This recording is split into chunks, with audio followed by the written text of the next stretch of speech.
నీట్‌గా ఉంటే ఎంత బాగుంటుంది. కానీ మా పిల్లలు అలా కాదు. ఇల్లు ఎలా పెడతారో చూడండి. నేను నీట్‌గా ఉంచుతాను. మళ్ళీ స్కూల్ నుంచి వచ్చిన తర్వాత ఖతం మళ్ళీ ఆగమాగం చేసి పడేస్తారు. ఇది క్లీన్ చేసుకోవడానికే అయిపోతుంది నా జీవితంలో సగం టైము. మీ లైఫ్‌లో కూడా ఇంతేనా? పిల్లలు అంటేనే ఇంత కదా!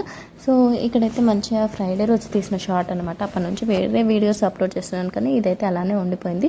ఫ్రైడే ఒక రోజనే కాదు, డైలీ నా రొటీన్ ఇంతే అనమాట.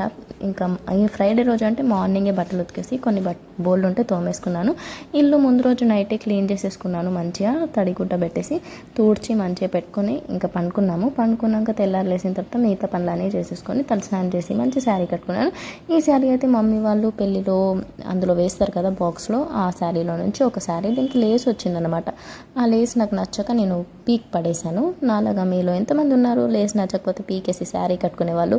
కామెంట్స్లో చెప్పండి. అండ్ మీ ఇంట్లో కూడా ఇల్లు పరిస్థితి ఇంతేనా అనేది కన్ఫామ్గా చెప్పేసి, పిల్లలు ఇంతేనా?